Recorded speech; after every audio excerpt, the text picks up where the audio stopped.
محمد حسین بیا میخوام غذا رو بکشم. آبجی من چند بار بهت بگم این بچه رو نفرست پای منبر منو بپاد. الان این غذا رو اینقدر نکش، خب پاره میشه دیگه. خب کجا داری میری؟ بابا قراره با آیت الله آرش مهدوی کنی بریم خدمت مقام عظمای ولایت. خب آرش یکم میتونه صبر کنه، بیا غذاتو بخور بعد. یه جور میگه آرش انگار پسر خالته. بابا طرف نایب رئیس مجلس خبرگانه. من رفتم. اتفاقی افتاده؟ با تو هم میگم اتفاقی افتاده؟ نه چیزی نیست. چرا یه چیزی شده؟ خب باشه یه چیزی شده. مربوط به شرکته نه؟ شرکت واحد؟ نه ربطی به شرکت واحد نداره. پس به چی ربط داره که یه دفعه میذاری میری بیرون؟ به وضعیت مقام عظما ربط داره. چند روزه داری همش همینو میگی؟ خب تو هم هر روز همینو میپرسی. خب یه سوال دیگه بپرس تا من یه جواب دیگه بهت بدم. خیلی خب پس منم با تو میام بیرون ببینم چی کار داری. کجا میای؟ میخوای بیای تو بیت مقام عظمای ولایت؟ بابا به من اعتماد داشته باش. اعتماد یه چیز دو طرف است. ماجرای وقت و بی وقت بیرون رفتنای تو چیه؟ ماجرا بابا جون چه ماجرایی؟ بابا من و آرش و براتلی یعنی خود بنده میخوایم بریم یه تیم مذاکره کننده را بندازیم، خودمون بریم ژنو نظامو از این دریوزگی نجات بدیم. آقا من رفتم.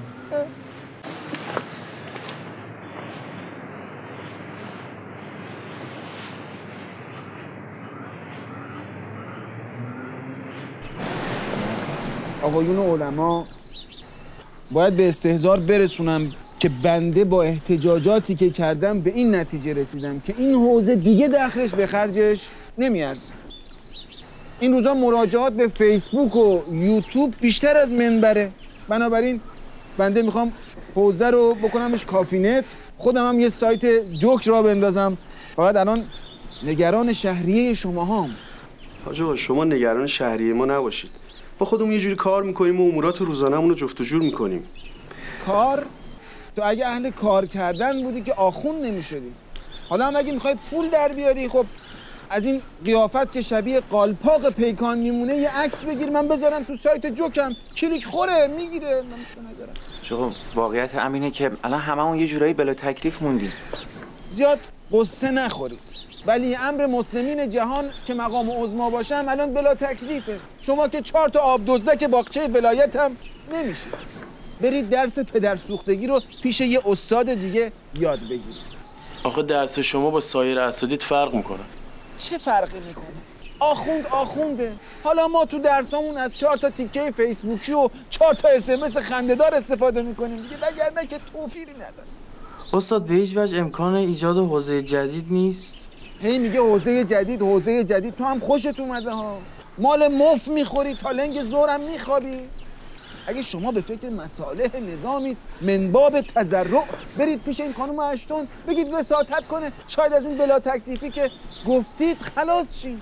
استاد ببخشینه ولی همین خانم بودن که ما و شما رو به این روز انداختن. بله همینه دیگه، باید بسوزیم و بسازیم. بنده این خانومو که نگاه میکنم 50 کیلو بیشتر نیست، اما به ما که میرسه میشه 8 تن. برید آقا جون، برید پاشید برید فکر نون باشید که خربزه آبه. من هم قراره برم با خانومای حوزه یه جلسه اضطراری بذارم، فکر بکنیم، چاره بیاندیشیم. بفهم.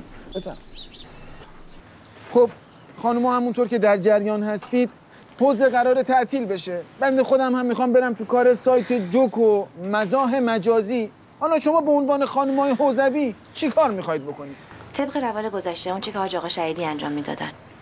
کدوم روال گذشته؟ با من میگم میخوام حوزه رو تعطیل کنیم. حاج آقا شهیدی هم خودش الان پشت شهرداری داره بلال میفروشه. شما هم میتونی بری بغلش وایسی خلال دندون بفروشی. پول خوبی هم داره. پول کار من بعد از جای دیگه ای جور بشه. باز میگه از جای دیگه ای در بیاد. جای دیگه کجا بود؟ بیا من این برگه های سفارشو بدم براتون. برید بدید بیت مقام عظما تو این شب شعرها واسه جماعت شعله زرد بپزید لااقل. من گرفتارم، درگیر کارهای رفتنم هستم. فرصت نمی‌کنم برگه ها رو بدم. چی شد؟ درگیر کارهای رفتن هستی؟ یعنی میخوای بری بلاد کفر؟ بله زندگی من اونوره. در ضمن میترسم اینجا بمونم باز سرگیر یک بازی دیگه بشم. چی شد؟ زندگیت اونوره؟ تا موقعی که نفت بشکه $140 بود، چپت پر بود، زندگیت این بر بود. بعد حالا که نظام خورد به خنس، خورد به 40 و 50 و 30 اینا، زندگی رفت اونور یهویی. به هر حال بلیطمو گرفتم، دارم میرم. باشه، باز هم فرار مغزها. شما به هر حال مغزی هستی واسه خودت، میخوای فرار کنی. نه که ما مغز نباشیم نه، ما فقط حالشو نداریم که فرار کنیم. باز اقلا اگه قل خوردن مغزها بود خب ما هم شرکت میکردیم. باشه شما برو خارج ما بیت مقام عظماست. حیف که شما به فکر جسم ناقص مقام عظما نیستی. واقعا وجدانت کجا رفته؟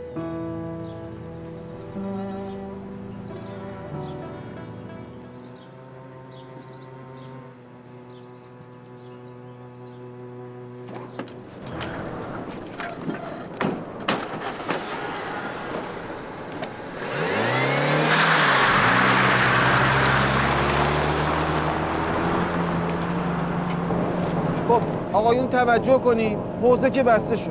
خانم انصاری هم که رفت خارج. الان میریم بیت مقام عظمای ولایت ببینیم چه غلطی باید بکنیم. خلاصه اونجا که رفتیم خواهشاً پرونده همدیگه رو شروع نکنین لو کردن و دوباره مثل سگ و بزغاله به جون همدیگه نیفتید. الکی داریم میریم، من که میدونم علافی. بس کن بابا. حاج آقا داریم میریم دنبال نخودسیا ها. دهن تو ببند، به خاطر حاج آقا چی بهت نمیگم ها. لا فکر کن چه غلطی می‌خواستی بکنی؟ بس دیگه ببند دهنت. بس دیگه. مرتی که انگار از محشی اومده. بلبل درازی هم که میکنی. هر چی بزرگتر میشه گنده تر میشه. نه تربیت داری نه خانوادگی. مسخره فروشی باز کردی، حالا من نه یا آدم. بابا اینا دروغگو هم مال مردم خورن. بس دیگه. مرد حسابی می‌خواستم دروغ بگم زودتر از اینا میپیچوندم. چی میگی تو آخه؟ استیلت مثل فرغونیه که از طبقه 12 افتاده. آخه کلک نکن. حواست داره دیگه. نکن داریم میافتیم تو دره. مرتی که بیله بدون دسته. آقا بگی چی میشه بگی ساتش رفت، زالش بگی زالش رفت. آقا بگی قضیه رو. آقا حسین آقا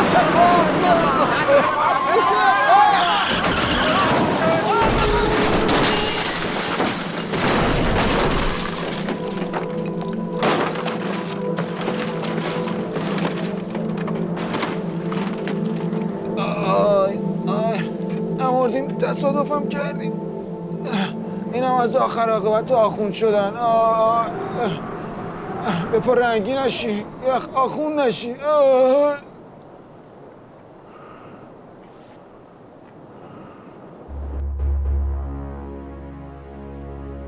اینجا برای هر چی آخونده هوا پس است.